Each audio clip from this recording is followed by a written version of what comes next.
Yeah, I get it. Select a statement to question.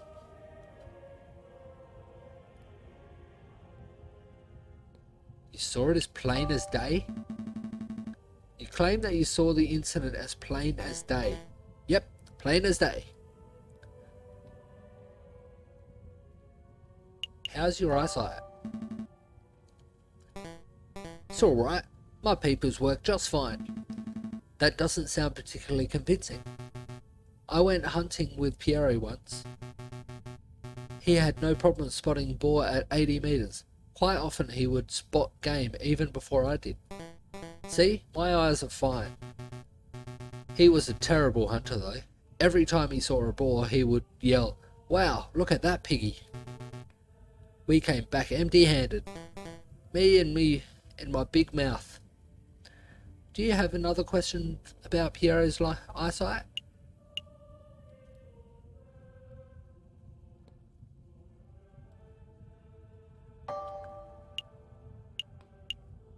Yeah, I might say this one. The crime occurred at night. Piero, I would like to remind you that this crime occurred around midnight in February on an overcast, moonless night in an unlit alley. What's your point? It would have been too dark to see. It would have been dark, so dark that you could not possibly have correctly identified the people involved. Hey, I swear I saw what I saw. Hold on, Falcon, you slipped up. You say that the alley was unlit, but I distinctly recall there being lanterns over marmosets. Oh, that's right. We live in La Ville Lumiere. There's a gas lamp on every street. You're right, Madame Beaumont. There are street lanterns over Rue des Marmosets, but they wouldn't have been any good.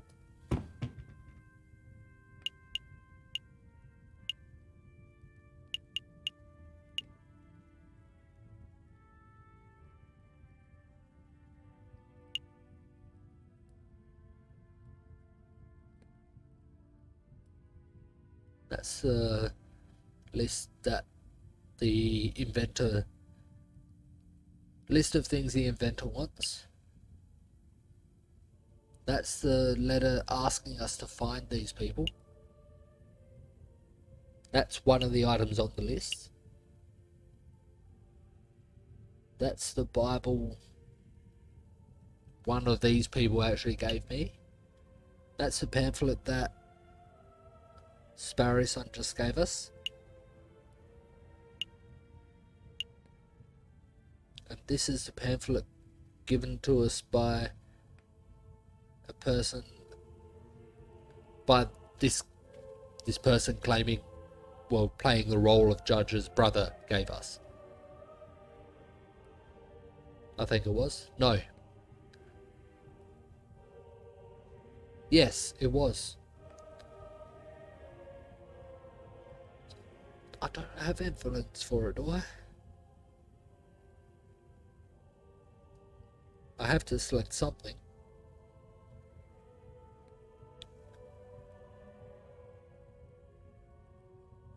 But it's definitely not going to be those three. I'll go with that one. Take a look at this. You say, this is how you know the street lamps were broken? I don't quite follow. Well, you see, you picked the wrong piece of evidence, didn't you? Yeah, I messed up. Okay. Are you trying to toy with me? I don't appreciate it. Explain yourself, Falcon. Why do you think the street lamps over Rue des Marmosets were broken?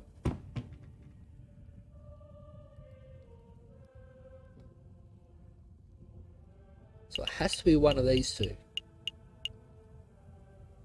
I'm going to say that one. Take a look at this.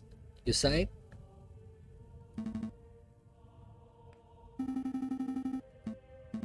Come on.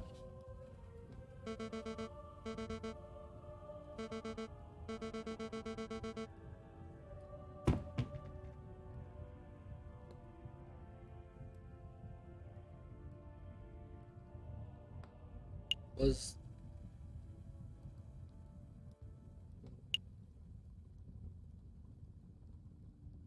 Can't be that one.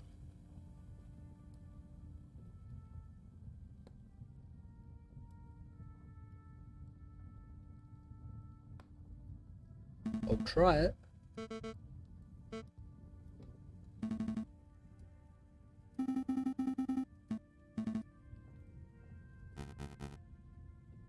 He's floundering, madam.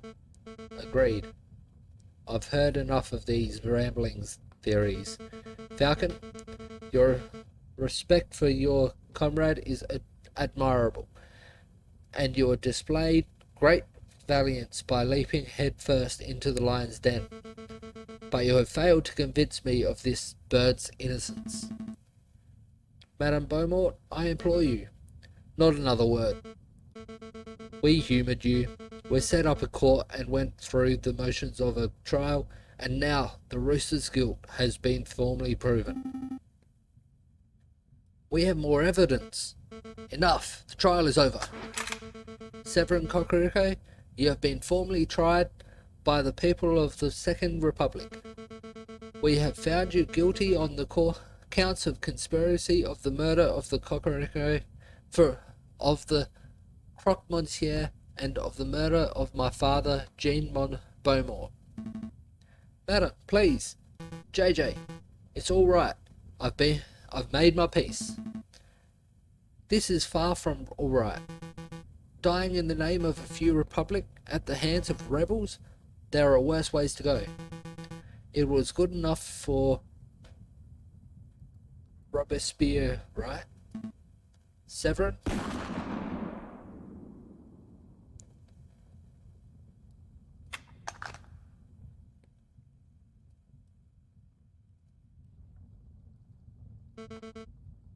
Tend to the body, Pierrot. Yes, ma'am. Do you plan to kill us too? Why would I do that? You two have done nothing wrong.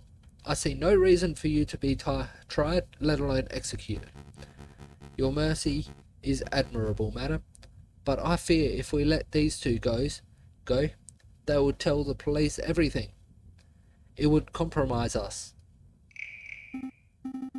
No, we promised to keep our beaks shut, right, Falcon?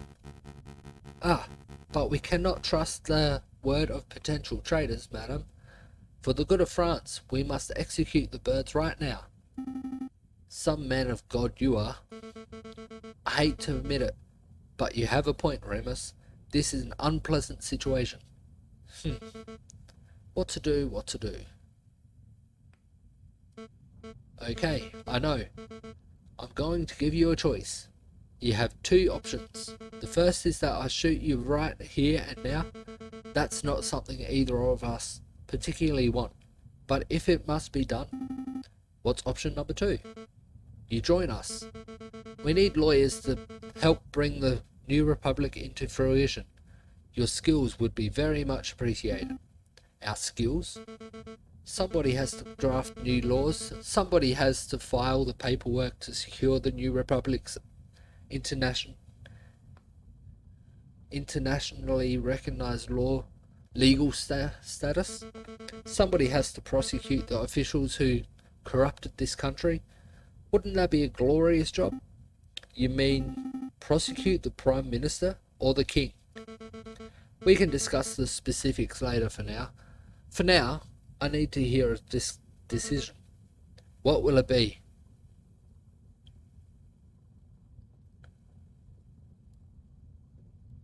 If we said that, surely you should just pull a gun on us and the game would be over pretty much.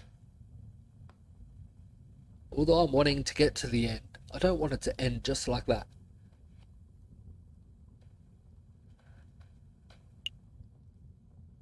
I guess we'll join you. Fine, we'll work with you. Good. Then a verbal contract has been made. So, what happens now? Pierrot and Fontaine will lead you to Le Canard Joyeux. I will finish up here and meet you in 2 hours. Needless to say, they shall be keeping a closer watch on you. Don't even think about running. Of course. Then we're done here. Fontaine, lead the way. Yes, madam. Come along, you two. You can't seriously be trusting these filthy lawyers, madam. They're probably plotting revenge for their dead friend at this very moment. I do trust them. Throughout that trial, I got the impression that Falcon was trying to de-escalate the situation, avoid violence. Such a viewpoint is naive, but it is exactly what we need in this revolution. But they will betray you. If they are stupid enough to even raise their one feather against me, they will regret it.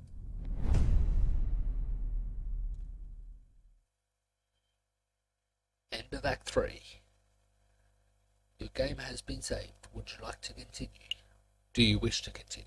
Yes. You can come out now, brother.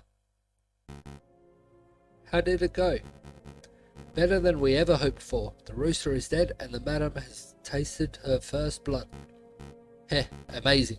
Completely worth getting shot for. Okay. A meddlesome Falcon tried to disrupt the execution. Falcon? Really? That tenuous wretch. Don't worry. He floundered and bumbled around hopelessly.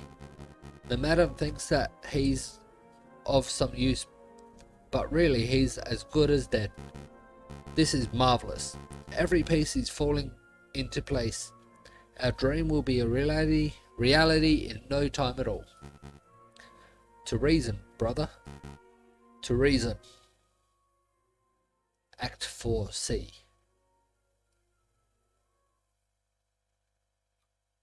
Fontaine. Piero. Falcon. Sparrowson. I hope you don't harbour too much hate for the madam.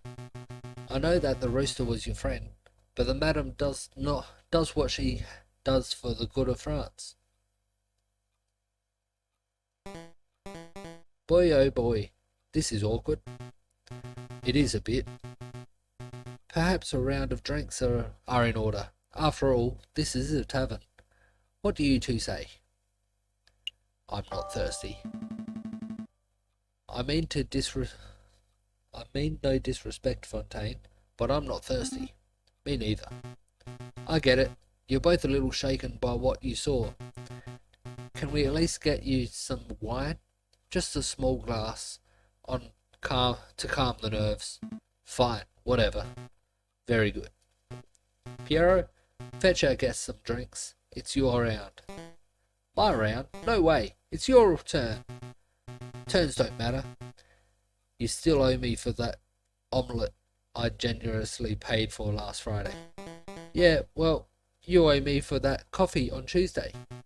Okay, so that's 30 cents of coffee deducted from a 60-cent omelette, plus the 25-cent peanuts you swiped from my pantry. Hold up, I ain't so good at mental arithmetic. Listen, Sparrowson, you need to go. Go? Yes. I'll create distraction. You head straight for the back door. Is that such a good idea? If we both stick around, we could both end up dead as soon as we rub that lioness the wrong way. If we both run, these two will probably shoot us in the backs. So, the way I see it, one of us running is the most viable option. Falcon? Don't argue. Once you're out, find Volatile and tell him what you've seen. Okay. So it's agreed. You get this round, and I'll owe you 2 cents. Yep. And I'll hold you to 'em 2 cents. Be right back. Don't you two move on or nothing. He'll hold me to the 2 cents. That Piero's such a miser. Anyway, I don't feel like sitting in silence. Let's talk to pass the time.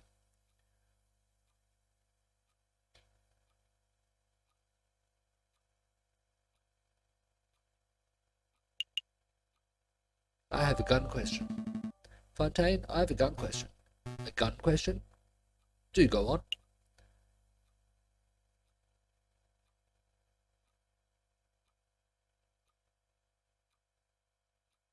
Muskets or pistols?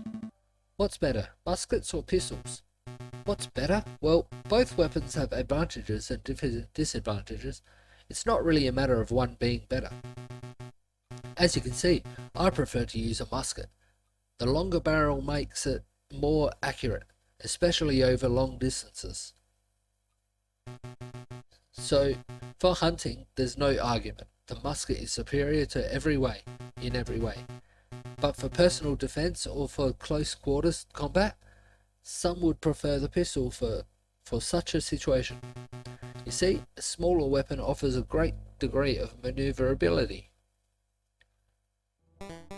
Alright, I bought drinks. One for me, one for you, and one for... Hey, where's the little one? The little one? He's right. Oh, man, I lost him. You lost him? How did you lose him? I was gone for 2 minutes. I think I dropped the ball on this one. I'll say, the madam's gonna string us up for sure. Actually, we should make up a cover story. We can't let her find out about this. You can't let me find out about what?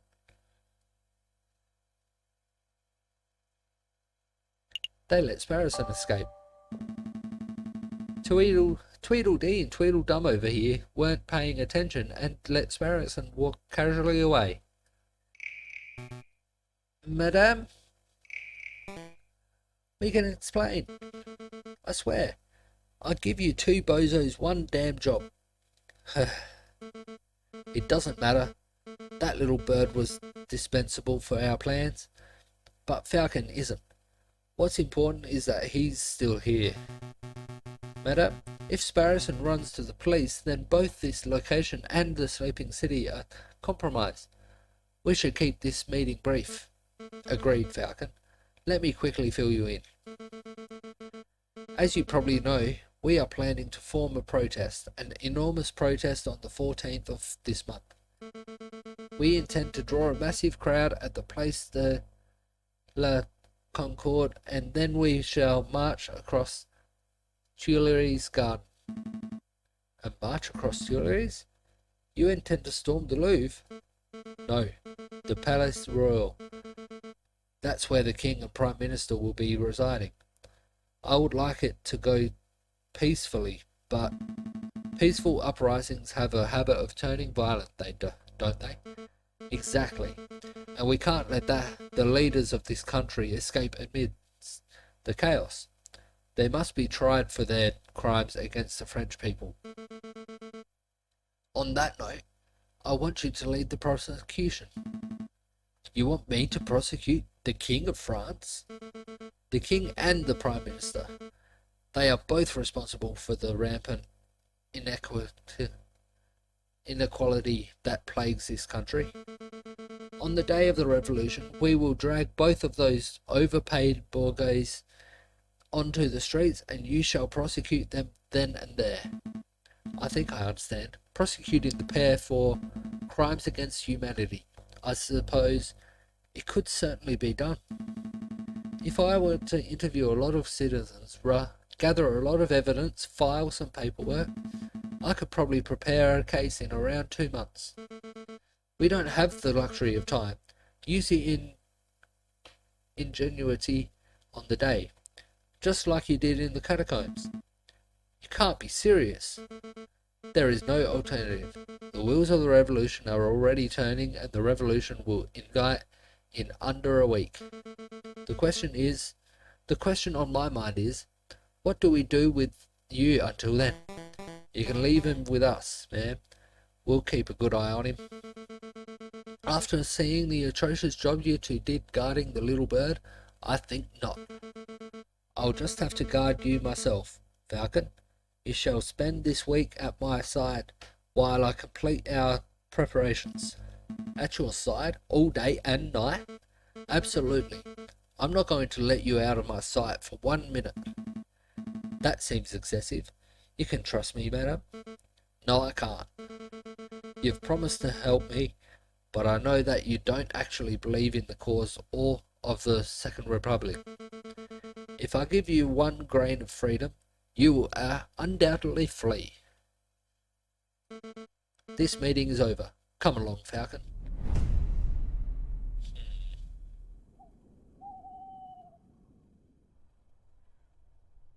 How can I have multiple places to go if she's the one that's leading me?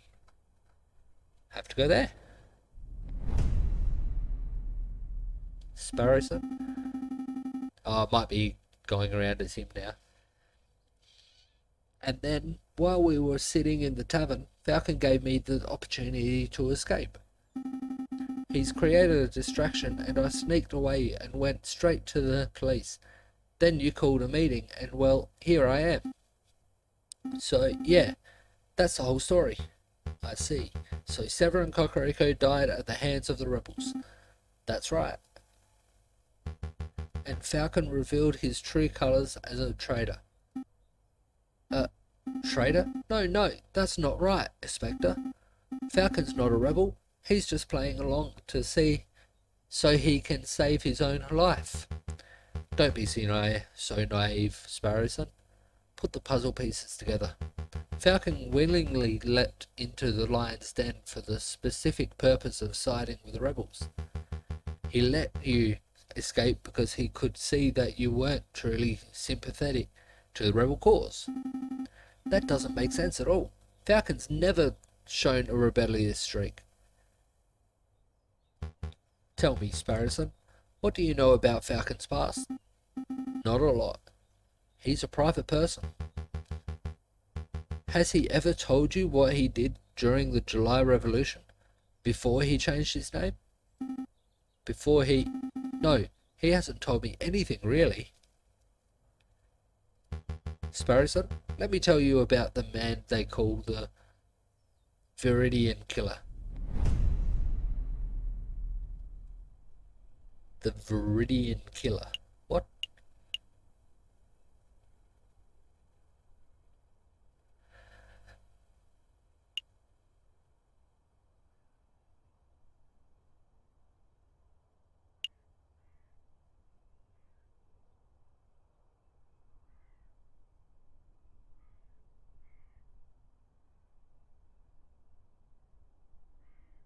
I'll go there first. Let me think.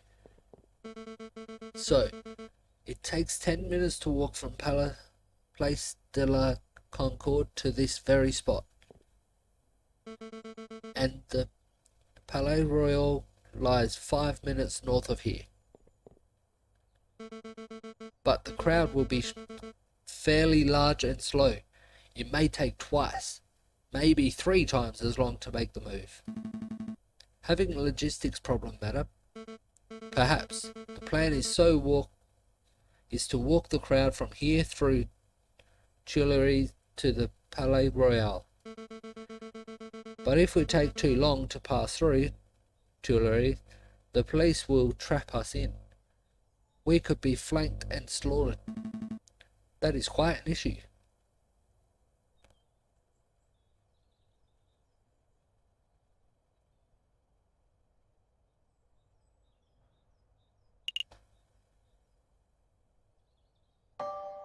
Yeah? Why not just go around Tuileries? There's a nice wide main road that leads straight to the palace front door. You can avoid the gardens entirely. Marching across the gardens makes more of for a better political statement, but I can't fault your reasoning. Going around would diminish our chances of being stopped and trapped. I'll pass the idea along to Piero and see what he has to say. He's the one in charge of leading crowds, after all. That bird-brained parrot would probably just shoot the idea down, right? Probably, but I appreciate your input. I don't know if you genuinely want to help or if you're just telling me what I want to hear out of fear, but thank you, Falcon. It's no problem, madam. For the Second Republic, right? Right, for the Second Republic.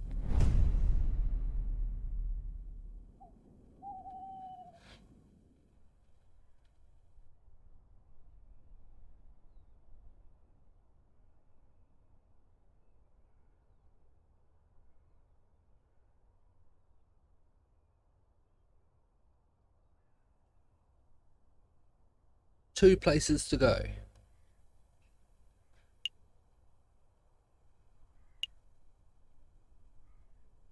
Okay, there.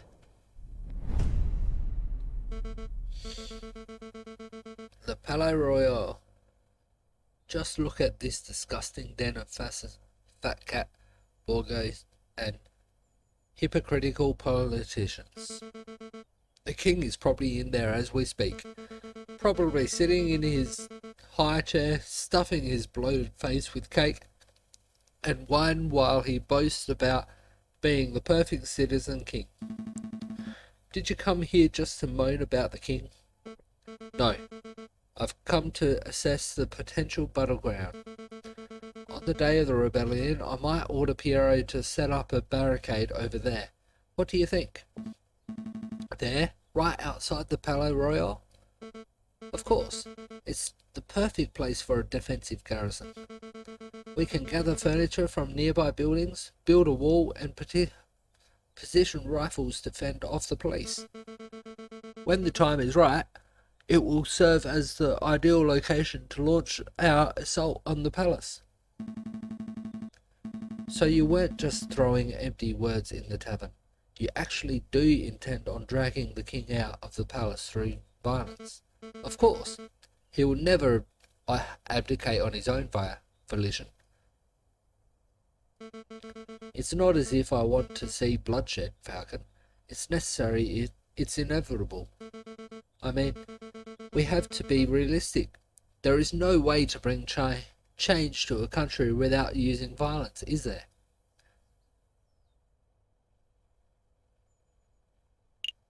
I think there are ways.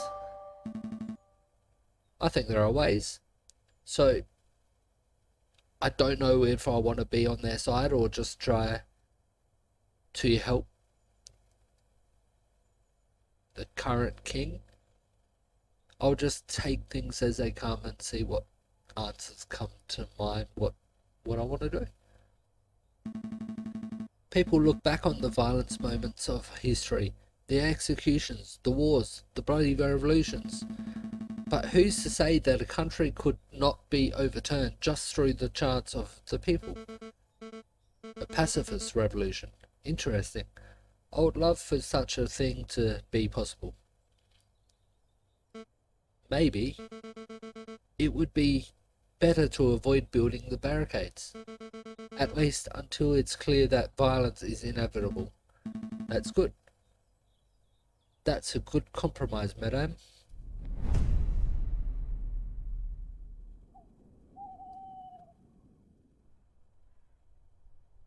Last place.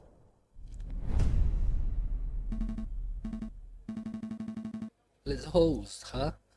Let me guess, you have a weapon supplier somewhere around here.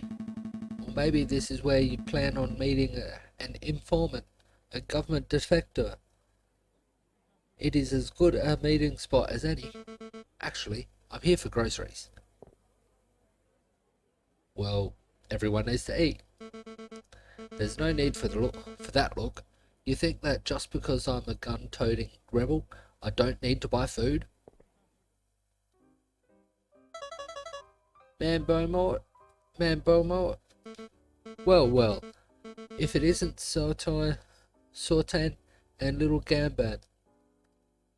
You're growing bigger every time I see you.